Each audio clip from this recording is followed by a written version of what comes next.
안녕하세요. 킹덤 컬처 크리에이터 연보영 목사입니다. 지금 굉장히 피곤하고 몸도 조금 안 좋지만 이 영상은 오늘 꼭 올려야 되겠어서 지금 초능력을 발휘해서 급하게 촬영을 좀 하고 있습니다.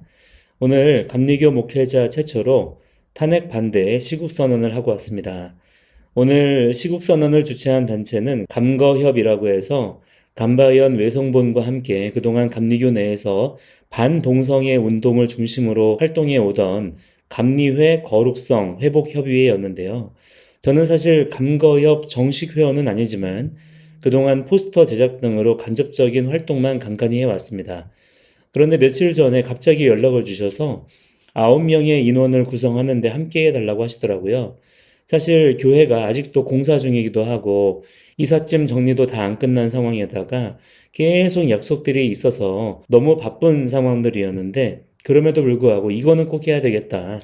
그런 생각이 들어가지고 미리 잡혀있던 약속 2개를 정중히 양해를 구하고 캔슬을 하고 다녀왔습니다. 1차는 오후 2시에 헌재 앞에서 하고 왔고요. 끝나자마자 바로 이동해서 오후 4시에는 국회 소통관에서 조배숙 의원과 함께 시국선언에 참여했습니다. 일단 지난주에 감신대에서 먼저 탄핵 반대 시국선언이 있었고 이번에 감리교 목회자들이 이어서 탄핵 반대 시국선언을 했다는 점에 있어서 너무나 가슴 벅찬 시간들이었습니다. 바라기는 이번 시국선언을 기점으로 해서 감리교단 내에 정말 하나님을 두려워할 줄 아는 그야말로 거룩성이 회복될 수 있는 그런 일들이 시작되었으면 좋겠고요. 한 가지 고무적인 것은 지난주 감신대 시국선언을 계기로 감리교 내에 많은 변화의 조짐이 보이고 있다는 소식을 오늘 함께한 목사님들을 통해서 듣게 되었는데 나중에 관련된 내용들 추가적으로 말씀을 드리겠습니다. 뒤이어서 목원대, 협성대 등 나머지 감리교 신학대들도 탄핵 반대 시국선언에 동참할 수 있기를 바라고요. 감리교단 내에서도 더 많은 목회자들의 목소리들이 일어날 수 있게 되기를 바라봅니다. 오늘 있었던 시국선언 영상을 뒤이어서 보시도록 하고요. 아까도 말씀드린 것처럼 아직 교회 공사가 끝나지 않은 데다가 이삿짐 정리도 덜 끝나서 지금 촬영 장비를 못 찾고 있어요. 정리가 되는 대로 더 많은 영상들로 찾아뵙도록 하겠습니다. 감사합니다. 존경하는 국민 여러분, 그리고 한국교회 모든 성도 여러분, 저는 감리교 40대 젊은 목사입니다. 오늘 우리는 나라의 장래를 생각하며 무거운 마음으로 이 자리에 모였습니다. 우리가 추구하는 것은 단순한 정치적 승리가 아닌 하나님의 공의와 정의입니다. 지금 진행되고 있는 대통령 탄핵은 절차적으로나 내용적으로 많은 문제점을 안고 있었음이 지금 명명백백히 드러났습니다. 이처럼 법치국가의 근간이 흔들리는 모습을 보며 우리는 대한민국 국민으로서 또한 하나님 나라의 백성으로서 깊은 우려를 표하지 않을 수 없습니다. 지난 2024년 12월 3일 대통령이 내린 계엄 결정은 국가적 위기 상황에서 헌법이 허용한 권한의 범위 내에서 이루어진 것입니다. 그 과정에서 단 한 명의 인명피해도 없었다는 사실은 무엇을 의미합니까? 이런 상황을 내란이라 부르는 것이 과연 옳은 일인지 우리 스스로에게 정직하게 물어봐야 합니다.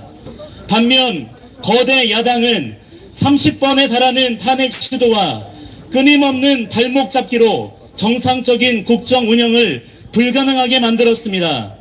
국민을 위한 정책보다는 정권 교체에만 몰두해온 모습은 진정한 민주주의의 정신이 아니며 오히려 중국에게 굴종하며 자유 대한민국을 공산주의 체제로 전복시키려는 민주당과 그 추종 세력이야말로 진정한 내란범들인 것입니다.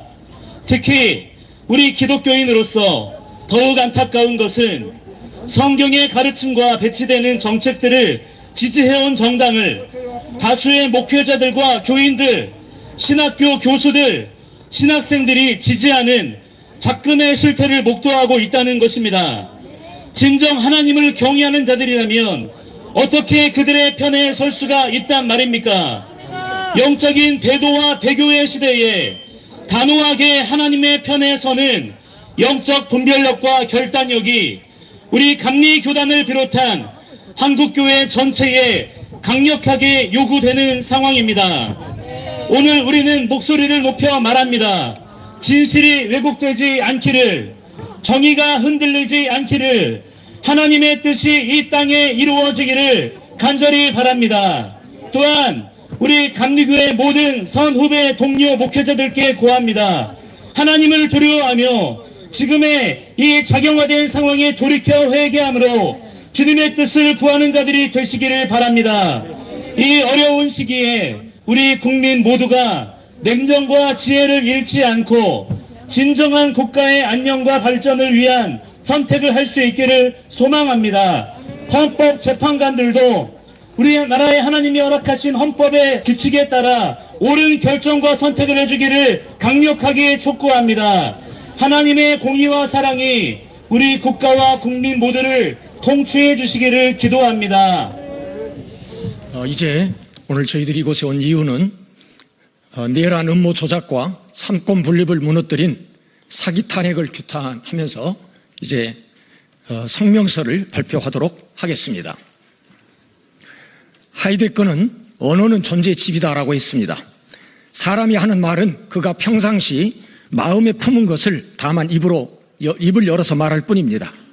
따라서 그 마음의 상태가 병든 자인지 건강한 자인지 진정성을 가지고 애국하는 마음인지 거짓되고 반국가 세력의 음모인지는 그가 하는 말을 들어보고 그 열매를 보면 알 수가 있습니다.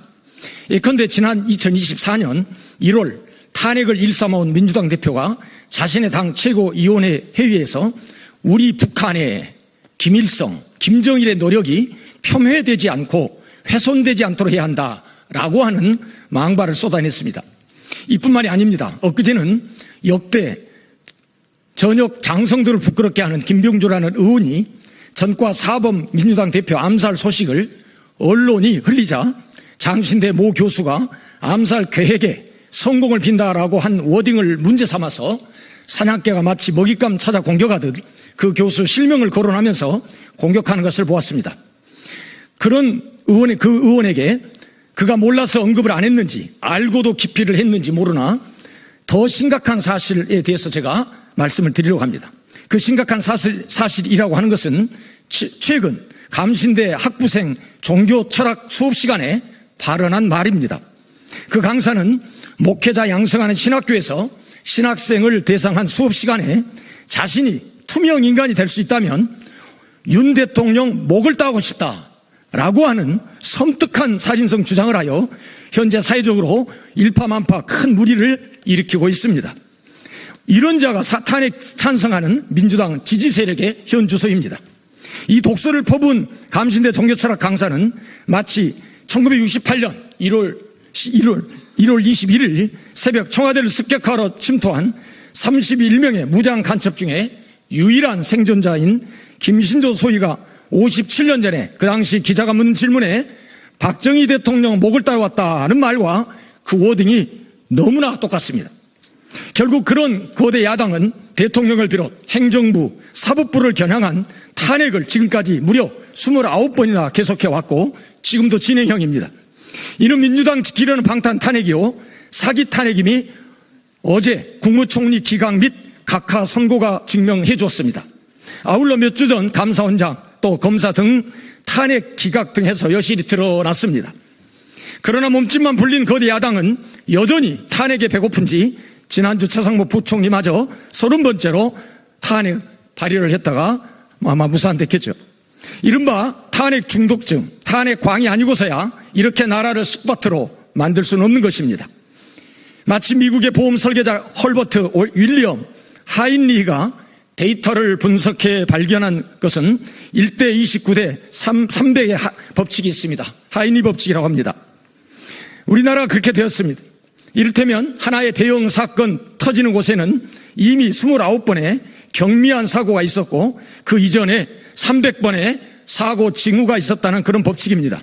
즉 대통령 계엄 선포는 이 계엄이 있기 전 29번의 탄핵이 있었기 때문이고 그리고 그 이전에 300명의 국회의원 중에 자체 내분의 징후가 있었기 때문이라고 해석할 수밖에 없습니다.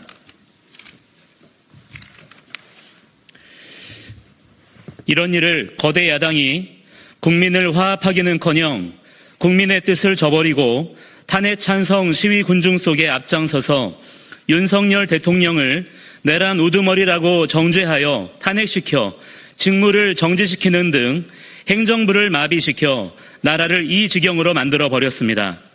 이것도 성이 차지 않았는지 대통령을 지지하는 국민의힘 일부 국회의원을 내란 동조자라고 공격하여 탄핵과 내란 몰이로 국민을 선동하고 세뇌시키는 공산주의 수법을 쓰고 있습니다. 더 나아가 그런 애국 시민들 또는 학생들을 향해 극우 프레임을 씌워 대한민국 국민을 이간질시키고 갈등을 증폭시키는 폐악질을 일삼고 있습니다. 마지막으로 이미 보도된 다음의 워딩을 거대 야당과 헌법재판관들은 법과 양심을 겸비한 지성으로 어느 쪽이 진정 국민을 사랑하는 마음이 담겼는지 객관적으로 판단해 보기 바랍니다. 지난 1월 15일 관저에 있는 대통령을 체포하기 위해 공수처와 경찰 3,000여 명이나 동원되는 초유의 사태가 있었습니다. 전쟁을 방불케 하는 체포 시도를 앞두고 전북이 지역구인 검사 출신 이성윤 민주당 의원은 윤석열 수갑 채워 나올 때까지 총 맞더라도 들어가라 라는 과격한 발언으로 공수처와 경찰을 자극시켰습니다. 그러나 동일한 시점에서 윤석열 대통령은 달랐습니다. 경호처도 경찰도 공수처도 모두 우리 국민이다. 누구도 다치기를 원하지 않는다.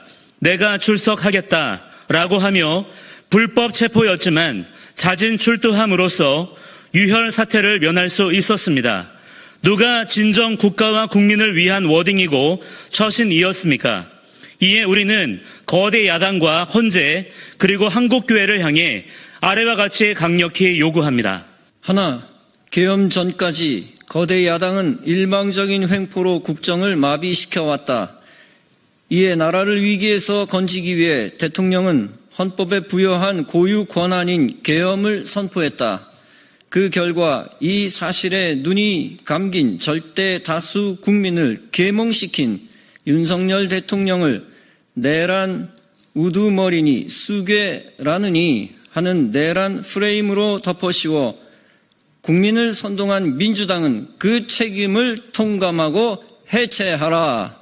하나, 8인의 헌재 재판관들은 국민이 뽑은 대통령 탄핵에 부당함을 규탄하는 2030 세대를 비롯해 매일 거리에서 눈물로 나라를 지키려는 절대 다수의 국민의 영혼을 수용하여 기각하라.